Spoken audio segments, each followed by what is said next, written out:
Hey, my name is Chris. Welcome to my shop. Thanks for stopping by. I truly appreciate it.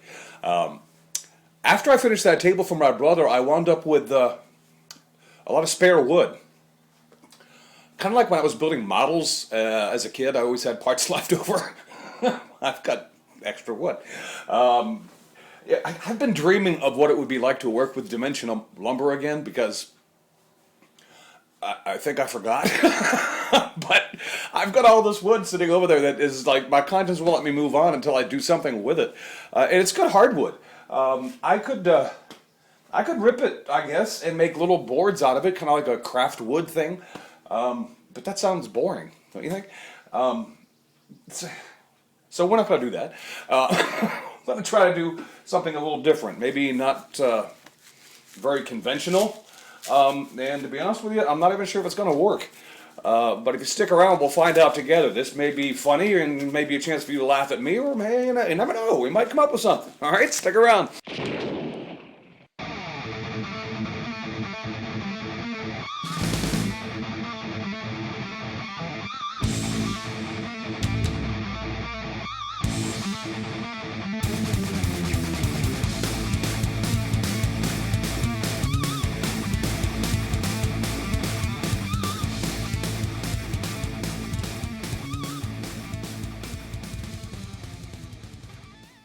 Before we get started, let me go over and explain what exactly it is you're looking at here. If you remember a video I put out in the Adirondack style table build, one of the videos, I believe it was called Milling the Decorations is what I named it.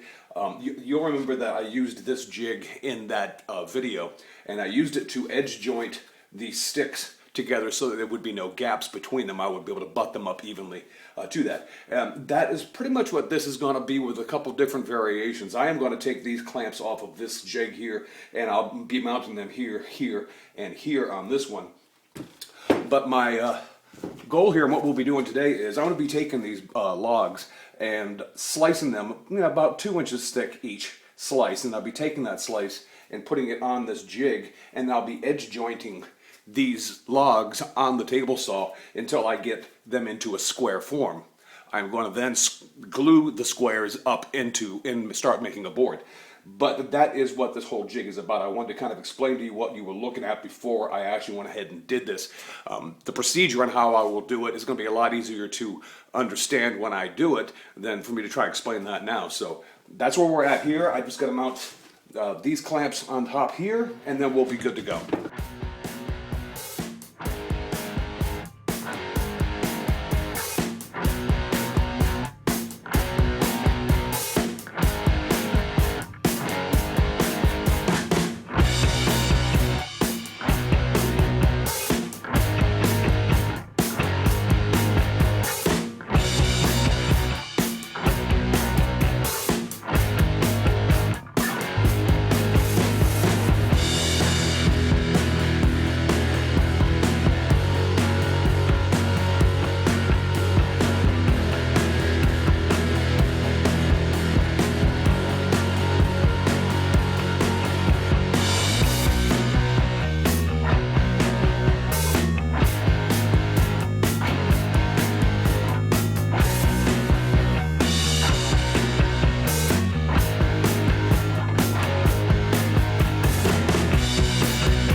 So there you go. An end grain cutting board made out of branches. I think it looks kind of cool.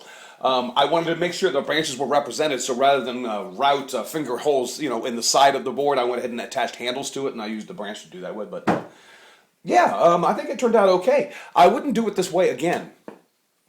Just because the process that I went about milling each individual block was really more of a pain in the butt than it has to be. It would have been much easier to do it the traditional way, which would have been to mill the branches into something that resembled dimensional lumber, glued them all up, made a cut, flipped them over, and got the end grain pattern that way.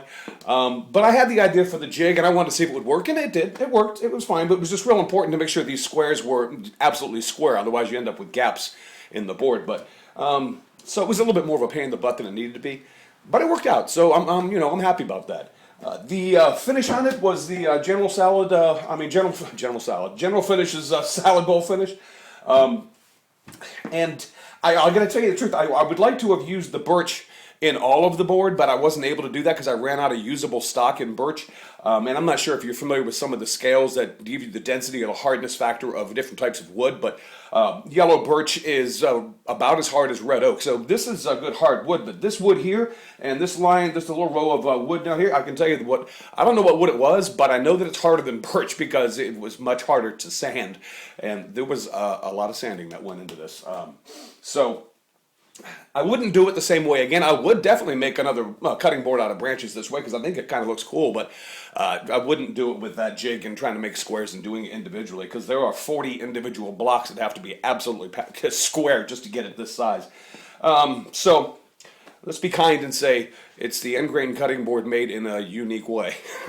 All right? Anyway, there you go. You guys get out in your shop. Just make that first cut. Get something done. I'll talk to you later.